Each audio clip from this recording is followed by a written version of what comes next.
वहीं हरियाणा कर्मचारी चयन आयोग के चेयरमैन भोपाल सिंह खदरी ने जनता टीवी से खास बातचीत की। इस दौरान उन्होंने HSSC की ओर से की जा रही भर्ती प्रक्रिया समेत कई अहम जानकारियां दी। हरियाणा में कर्मचारी चयन आयोग के माध्यम से तमाम भर्ती प्रक्रिया चल रही है। जल्द ही कई जो भर्ती प्रक्रिया है उनके नतीजे भी आने शुरू होंगे। इसके साथ साथ हरियाणा कर्मचारी चयन आयोग ने महिला कांस्टेबल की भर्ती में से कुछ ऐसी अभ्यर्थियों को भी पकड़ा है जिन्होंने गलत जानकारी अपने परिवार के नौकरी के मामले में दी थी। मेरे साथ तमाम बातचीत करने के लिए हरियाणा कर्मचारी चयन आयोग के चेयरमैन भोपाल सिंह खदरी मौजूद हैं। प्रदेश के तमाम जो युवाओं के सवाल हैं उन सवालों पर बातचीत करेंगे। चेयरमैन साहब, सबसे पहले जनता टीवी में आपका स्वागत है। सर, सबसे पहला सवाल यही कि पिछले दिनों आपने हरियाणा महिला पुलिस कांस्टेबल की भर्ती प्रक्रिया को पूरा किया है, नतीजे घोषित किए थे, लेकिन अब सामने आया है कि 72 के करीब ऐसी आप जो है वो महिला पुलिस कांस्टेबल सिलेक्ट हुई है जिन्होंने गलत जानकारी दी थी। ये क्या मामला है, किस तरह से पकड़ में आया है? हमने 1100 महिलाओं जो महिला कांस्टेबल है उनकी भर्ती की है और हमने भर्ती करने से पहले जो सोशो इकोनॉमिक के नंबर जिन बेटियों ने क्लेम किए थे वो सार्वजनिक किए थे और सार्वजनिक करते टाइम हमने ये कहा था अगर किसी ने गलती से नंबर ले लिए हैं वो विड्रॉल कर लें, और अगर किसी के पास दूसरी जानकारी है, दूसरे बच्चों की भी जानकारी है कि फला लड़की ने गलत नंबर ले लिए हैं, इसके घर में नौकरी है, तो वो भी हमारे पास आके शिकायत कर सकता है। तो फिर हमने जब सार्वजनिक किए तो खुद आगे आगे हमारी बेटियों ने, बहनों ने 750 ने अपने नंबर विड्रॉल कर लिए थे। तो उसके बेस पे हमने रिजल्ट डिक्लेयर कर दिया। 1100 जो लड़कियां थी वो सिलेक्ट कर ली और उसकी सूची हमने पुलिस को भेज दी। पुलिस ने पूरी सतर्कता दिखाते हुए CID विभाग ने हर बच्ची को के घर जाकर 1100 के 11 के घर पे जाके फिजिकल वेरिफिकेशन की और उस रिपोर्ट के माध्यम से हमारे को संज्ञान में आया है कि 72 लड़कियां अभी भी ऐसी हैं जिन्होंने झूठ नंबर बोल के, झूठ क्लेम करके 5 नंबर ले लिए हैं। उनके घर में नौकरी नहीं है, मगर पुलिस की रिपोर्ट के अनुसार उनके घर में नौकरी है। तो इसलिए हमने एक नोटिस डाला है कि आप यही बात कि मेरे घर में नौकरी है या नहीं है, जो भी आपने क्लेम करके आप सेलेक्ट हुए हैं, वो 28 तारीख को एक एफिडेविट ले आए जो तहसीलदार से, SDM से या सिटी मजिस्ट्रेट या किसी भी एग्जीक्यूटिव मजिस्ट्रेट से अटेस्टेड हो। ये प्रक्रिया जो आपने अभी उन जो वो महिला कांस्टेबल जो चयनित हुई उनके लिए अपनाई है, जो एफिडेविट लेके आना है, उसके बाद कानूनी तौर पर कोई कार्रवाई, चूंकि ये तो सरासर एक तरह से फ्रॉड हुआ, कोई कार्रवाई भी बनती है, तो क्या कर्मचारी चयन आयोग पुलिस को कार्रवाई के लिए उनके एफिडेविट आने के बाद आगामी कार्रवाई करेगा? देखिए, हमने एक नोटिस के माध्यम से उनको एक अपॉर्चुनिटी दी है, मौका दिया है कि वो अपने नंबर स्वयं ही विड्रॉल कर लें, और अगर वो विड्रॉल नहीं करते तो उसके बाद उनके खिलाफ FIR दर्ज होगी और सिलेक्शन लिस्ट से तो बाहर होंगे ही वो।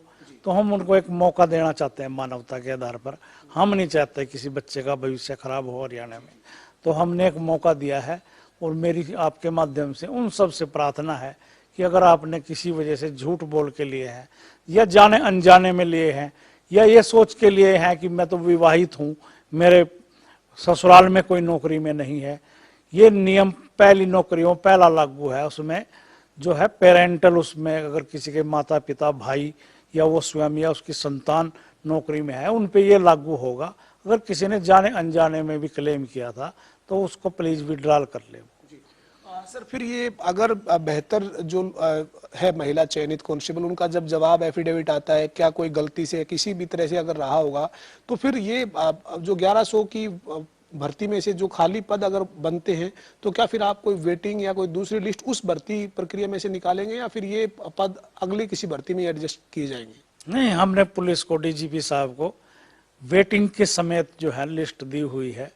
अगर ये 72 लोग या ये संख्या घटती या बढ़ती है तो ये अगर बाहर होते हैं तो वेटिंग से उठा लेंगे। अगर वेटिंग से भी पूरे नहीं होते तो हमारे पास मेरिट तो बनी हुई है, मेरिट वाइज हमने रिजल्ट निकाला हुआ है। लो मेरिट करके कुछ और बच्चे हम भेज देंगे, कोई भी सीट खाली नहीं जाएगी और अगली भर्ती में तो एडजस्ट होगा। ऐसा तो सवाल ही पैदा नहीं होता, क्योंकि हमारे पास अभी भी मेरिट में लोग तो बैठे ही है ना। सर एक बहुत ज्यादा युवा जो है वो प्रदेश के ये जानना चाहते हैं कि कॉमन एलिजिबिलिटी टेस्ट यानी जो सीईटी आप लेने की तैयारी कर रहे हैं, कर्मचारी चयन आयोग ने जिसकी प्रक्रिया आवेदन की शुरू की हुई है, वन टाइम रजिस्ट्रेशन की, ये पूरा एक बार विस्तृत तौर पे आपको इससे संबंधित जानकारी देना चाहते हो। देखिए, अभी सरकार ने फैसला लिया है, कुछ पोस्टें तो विड्रॉल कराई हैं जिनका हमने परीक्षा का शेड्यूल भी डाल दिया था। तो सरकार ने सोशो इकोनॉमिक के क्राइटेरिया में थोड़ा चेंज किया है और एक ये डिसीजन लिया है कि जो अब अगली परीक्षाएं हैं वो सीईटी के अंतर्गत होंगी और सीईटी का एग्ज़ाम अप्रैल में प्रस्तावित है। हमने फरवरी में करने की सोची थी मगर ये कोविड की वजह से हो नहीं रहा और मार्च में क्लासेज और यूनिवर्सिटी बोर्ड के पेपर शुरू हो जाते हैं तो स्कूल कॉलेज स्पेयर नहीं होते, तो अप्रैल में हम सीईटी लेने जा रहे हैं। और मैं बार बार ये कह रहा हूँ कि अब अगली सारी परीक्षाएं सीईटी के अंतर्गत होंगी। जिस भी कैंडिडेट ने, जिसने, मेरे भाई ने, बच्चे ने, बेटी ने अगर वन टाइम रजिस्ट्रेशन नहीं कराया है तो वो प्लीज़ वन टाइम रजिस्ट्रेशन कराने से में रहते हुए फिर कभी ये ना कहें कि मेरा तो वन टाइम रजिस्ट्रेशन ही नहीं हुआ था इसलिए मैं किसी पोस्ट के अगेंस्ट फार्म नहीं भर सकी। तो अब सारी ही परीक्षाएं सीईटी से होंगी। सर एक और बहुत बड़ी जानकारी आपने, महत्वपूर्ण जानकारी दी है, लेकिन एक कुछ और अभ्यर्थी या युवा ये जानना चाहता है कि ग्रुप सी और डी की सभी भर्तियां जो है वो अब सीईटी के माध्यम से होंगी, लेकिन कुछ टेक्निकल पोस्टें जेई की है या कोई इस तरीके की जो टेक्निकल पोस्ट है उनके लिए भी क्या सीईटी अनिवार्य है? देखिए, सीईटी सब पोस्टों में लागू होगा छोड़ के पुलिस रिक्रूटमेंट, पुलिस की जितनी भर्तियां हैं और टीजीटी, पीजीटी या जेबीटी जो टीचर्स की भर्ती है, क्योंकि वहाँ पहले ही एलिजिबिलिटी टेस्ट एचटेट है, तो एचटेट होने की वजह से जो टीचर्स की भर्ती है वो और पुलिस का रिक्रूटमेंट एक्ट अलग है, भर्ती करने का एक उनका सर्विस रूल में अलग है। सिर्फ ये दो भर्तियां छोड़ के बाकी सारी भर्तियां जो है सीईटी के अंतर्गत ही होंगी। सर एक और सवाल है मेरा, जो युवाओं का सवाल है, जो मैं आपसे जानना चाहता हूं। जो ये नॉर्मलाइजेशन है सर, इसको लेकर बड़ी चर्चा है युवाओं के बीच में कि नॉर्मलाइजेशन की वजह से हमें पता नहीं लगता कि ज्यादा नंबर वाला जो है उसका सिलेक्शन नहीं होता, कम नंबर वाले का सिलेक्शन हो रहा है। ये युवाओं की जो भ्रम की स्थिति है वो चेयरमैन साहब आप अगर स्पष्ट कर पाए। देखिए, ऐसा है, जब एक से ज़्यादा शिफ्ट होगी या एक से ज़्यादा पेपर के सेट होंगे तो नॉर्मलाइजेशन करना हमारे लिए ज़रूरी हो जाता है, क्योंकि ये बच्चों की मांग थी कि फला शिफ्ट में डिफ़िकल्टी लेवल ज़्यादा था, दूसरे पेपर आसान था, तो इस शिफ्ट में पेपर जो बच्चे हैं वो सिलेक्ट ज़्यादा हो गए, हमारी दूसरी शिफ्ट में कम हुए या तीसरी में उससे भी कम हुए। तो इसका एक फार्मूला निकाला था कि हम नॉर्मलाइजेशन करें और जब भी शिफ्ट ज़्यादा होगी, पेपर सेट ज़्यादा होंगे तो नॉर्मलाइजेशन ही एक फार्मूला बचता है। और जो नॉर्मलाइजेशन का फार्मूला है वो Indian statistical institute of India ने दिया हमारे को, स्टैटिकल, जिसका कलकत्ता में है। और वो सारे जो फार्मूला है परसेंटाइल का, वो सारे देश में जो रिक्रूटमेंट एजेंसियां हैं सब पे लागू होता है। यहाँ तक कि वो CBSE, SSC, UPSC, railway, banking, जो दूसरे राजस्थान की वो है, मध्य प्रदेश की रिक्रूटमेंट एजेंसी है, सब पर लागू होता है नॉर्मलाइजेशन का। हमने अभी फीमेल का रिजल्ट निकाला और मेल का पीएसटी पीएमटी के लिए निकाला 7 टाइम के। तो जब ये रिजल्ट निकले और हमने नॉर्मलाइजेशन का फार्मूला लगाया तो इस पर बहुत से एतराज आ गए, यहाँ तक कि बच्चों ने आगे आयोग के सामने एजिटेशन भी किया, बहुत से बच्चों ने सुझाव भी दिए।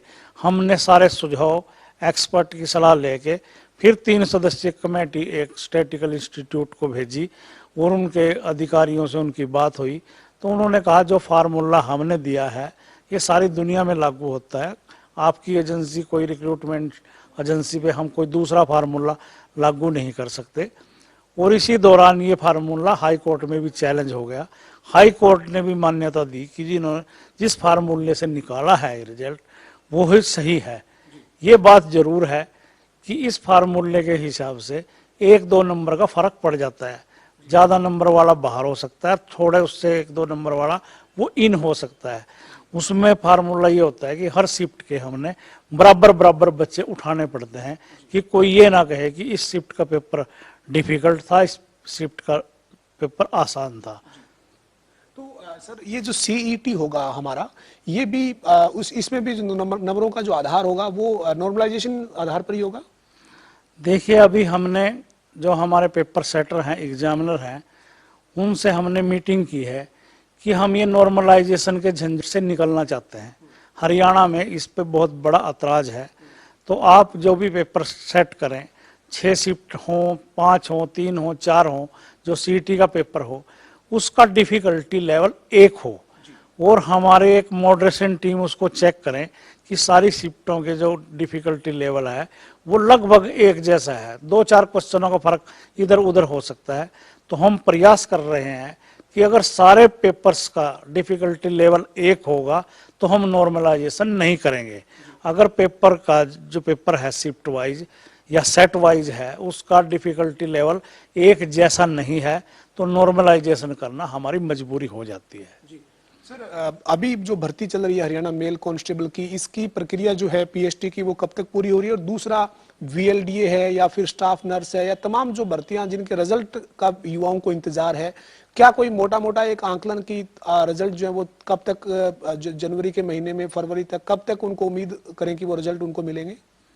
हमारी अभी 22 तारीख तक पीएमटी चल रही है पुलिस की। 21 तारीख को हमारा लास्ट इवेंट है और 22 को हम सारा को इसको समाप्त करेंगे।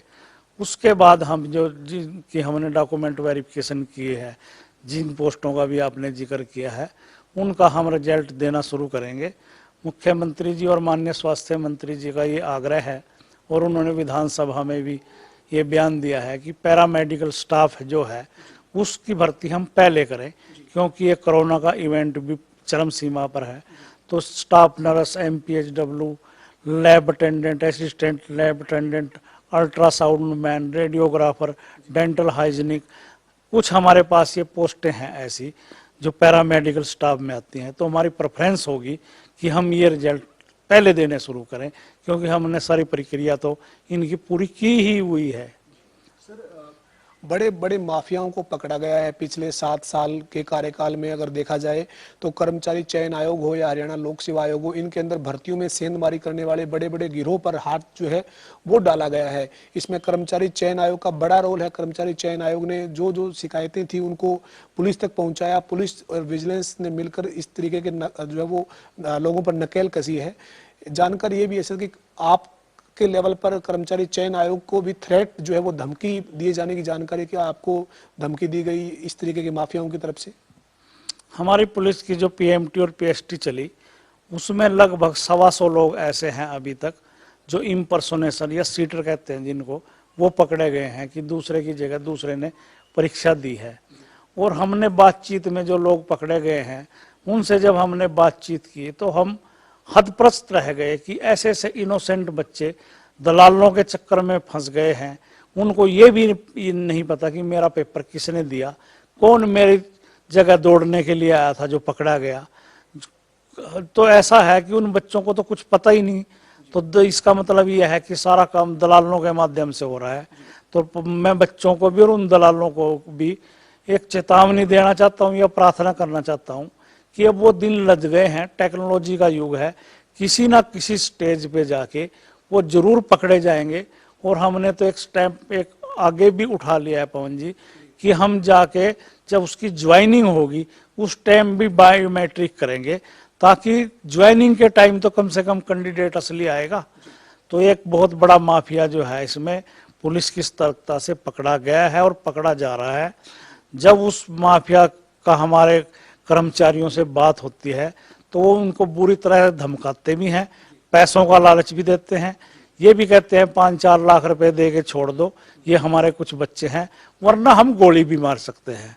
और यहाँ तक कि किसी एजेंसी के माध्यम से ये मैसेज मेरे तक भी पहुँचाया गया है कि हमने तो 150 लोगों को ऐसा करवा रखा है, हमने करोड़ों रुपए कमा रखे हैं, आप भी कुछ अगर उसमें शेयर लेना चाहें तो ले सकते हैं।